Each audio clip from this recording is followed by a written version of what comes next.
All right, Alexander, let's talk about the G7 meeting statement that they came out with. I say meeting because it was chaired by Maloney while they were in Kiev, while she was in Kiev, along with Trudeau and Ursula and Van der Croo. And it was mostly a virtual video meeting of the G7. But they they want to get the frozen assets. They want to steal those frozen assets, but they're still unable to. And so they came out with a statement which reaffirms their commitment to Ukraine as long as it takes, etc. But they stopped short of announcing that they're going to steal these 300 billion in Russian assets. I believe the breakdown is 200 billion in Europe and 100 billion in the US. Something like that is the Yeah. breakdown of these assets. Yeah. Well, 26 billion supposedly is in London. I mean, that's a Okay. report I saw in Bloomberg, but And the rest is in whatever. Euroclear. Yeah, Or Euroclear most of it is in Euroclear. Euro 260 billion is in Euroclear apparently. Around 26 billion is in London, and the balance is in the US. So I understand, but anyway. But anyway, going back to this G7 statement, you can see exactly what's happened. I mean, there was clearly the intention. They all go to Kiev, and I suspect that the original plan was that more of them would go to Kiev. Sunak, remember, was there recently. Macron had thought about going. Scholz when Annalena was there. They're all going to go to Kiev on the second anniversary of the start of the special military operation. There was going to be the big announcement. They're going to seize, confiscate, steal, whatever you like, the Russian confiscated frozen funds. And they're going to give them to Ukraine to assist Ukraine in reconstruction. And it didn't happen. They weren't able to do it. The legal advice has been clearly overwhelmingly negative. And we're now getting more and more reports that beyond the advice of the lawyers, there's also been warnings from the financial world. So supposedly, this is according to Bloomberg, the big international banks have warned the British government that if you start seizing, confiscating Russian assets in that way, it will have an immediate effect on the credibility of the City of London as a major financial centre. I think we discussed it in a previous programme. The CEO of Euroclear came out publicly and basically said this is a disastrous idea. Don't even think about it. It will have an immediate effect on the credibility of the European financial system, the Eurozone financial system, and it will also destroy the credibility of Euroclear itself, which is a key European institution. It's known that the ECB is strongly opposed to this. It's also, I understand, opposed by the Fed in the United States. So they ran up against all of this. The lawyers weren't coming along into line. The legal advice they got, which we discussed in a recent program from the various lawyers that they found, was completely unconvincing. I mean, we remember we said on the program it wasn't a legal analysis. It was straightforwardly declaratory, which is not how legal cases are built. So they had to stop, and they said that the funds, the Russian assets, will remain immobilized. Nice word.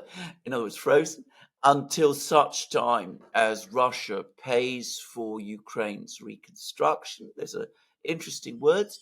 The interest will be used to support Ukraine, but the capital will not be affected. Apparently, Euroclear say that the interest belongs to them. It doesn't belong to the Russians. I suspect there's legal arguments about this, and I would not be surprised if the Russians bring a case over that as well. But anyway, we'll leave that for a discussion for another time. But the assets themselves, the $300 billion, so far, they haven't been able to touch. But despite all of this, again, if you read the statement carefully, they're still looking to do it. It's just that they haven't found that legal key. And they say, we're going away, we're going to come back, we're going to have a summit meeting in Apulia, and we want more legal advice prior to that meeting. So basically what they're telling the legal community is, look, we still want to do this thing. We're absolutely determined to do this thing. Find us some legally foolproof way so that we can do it. Find us some legally foolproof way so that we can go to the bank and steal the money that's in the bank and call it ours. Because that's essentially what they're asking to do. Yeah, I was going to ask you that question, the $300 billion question. Does this close the book on the frozen assets? Are they giving up? No, they're not giving up. Are we going to get to a point where we see a type of rerun of the SWIFT, let's say, the whole SWIFT issue, way back in the beginning of the SMO, where Biden ignored the Fed, he ignored advisors, he ignored everybody, and the Biden White House says, we don't care, we're closing down Russia's access to SWIFT. I mean, are we going to get to that point where the Biden White House, because there is no legal justification. They've been looking for months and years now. It doesn't exist. So my question to you is, when are they going to get to the point where they just say, you know what, Euroclear, CEO, ECB, lawyers, financial experts, the Fed, we don't care. We're not even going to tell you. No, we're not even going to tell you that we stole this money. We're going to steal this money. Are we going to get to that point? And if we are, then when?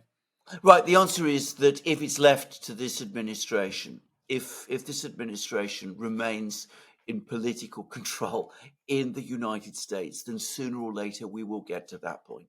Because the one thing that ought to be absolutely obvious by now to anybody who's been following this administration carefully is that it does not accept legal restraints. We've seen that in the way it conducts things within the United States, and we've seen that the way it conducts things in international relations. And as you absolutely rightly say, it doesn't let a little thing like the unanimous advice and warnings of the experts get in its way either. So if the administration remains in control, sooner or later they will do it, even if they can't get the full proof legal advice, which, as you rightly say, doesn't exist. I mean, literally, I made a sort of semi joke, but it really is like saying, I'm a bank robber, I'm Al Capone. I want you to provide me with legal advice which says I can go to a bank and steal the money inside it. I mean, it is on that kind of level. That's the kind of legal advice they're looking at for. But, even if they don't get it, even if it's not really the kind of foolproof legal advice they say they need, they will eventually do it. They'll always find, as I said, some lawyers somewhere who will tell them, well, you're entitled to do what you want to do because there's a moral case, and a moral case is ultimately a legal case. Something threadbare like that. The reason they've been held up to this point is because there is concern in Europe. There's concern in Germany, there's concern in France, there's concern clearly in Belgium. The European financial people are concerned. But ultimately, if they are still the power, sooner or later they will do it, just as they did it with SWIFT, just as they did it even more with the original freezing of the Russian assets, which itself, in my opinion, and not just my opinion, most people who've looked at this, violated sovereign immunity law. The question is, will the Biden administration retain full control? One senses that control is slipping, that the president himself is becoming increasingly unpopular. He's having a tough time getting things through in Congress. It might be in an election year that it slips away, but I wouldn't count on it. And if I was the Russians, I would, reading this statement, say to myself, this is clearly what they intend to do, and we need to get our legal team ready. Yeah, and you can look at it from the other side of things where, they may be saying, okay, this is our only chance to get this money. Biden's not going to be reelected. Every day he gets worse and worse. So it's either now or never. So we better get this money in the next 6 months or 7 months. So they may be looking at it like that. And I want to ask you another question. We talked about SWIFT and how everything went down with SWIFT. Is there a possibility that the Biden White House can also look at look at stealing this money in much the same way that they get weapons delivered to Ukraine? In other words, a step-by-step approach where usually the Biden White House will say, okay, Germany, you send the tanks first, you give over your Leopards, and then we'll deliver the Abrams. Because Germany always puts a little bit of resistance. They say, no, we're not going to deliver tanks. That's a step too far. It's a step too far. Then the United States says, okay, look, we'll deliver Abrams tanks. But first, give over the Leopards. So could the Biden White House tell the Europeans, okay, we understand your concerns. We understand that you want to push back against this. But look, we'll definitely steal the 100 or 50 billion, whatever we have in the U.S., but you guys go first. But we're committed to following after you guys. I mean, maybe they take an increment, like a step-by-step approach, but always the Europeans go first. That's always been the way things have gone with Ukraine. It's always the Europeans that are pushed first. And then the Americans either decide to follow or sometimes they don't. Sometimes they don't at all. But absolutely. Could they take that type of approach? They might very well do so. And it goes all the way back to 2014, June 2014, when the original sectoral sanctions were imposed. The Americans were really pushing hard. This is the Obama administration. But they got the Europeans to do it first, and only afterwards did the United States impose sanctions of the same sort. They always like, as you rightly say, to hide behind what the Europeans are doing. They've run into more resistance this time.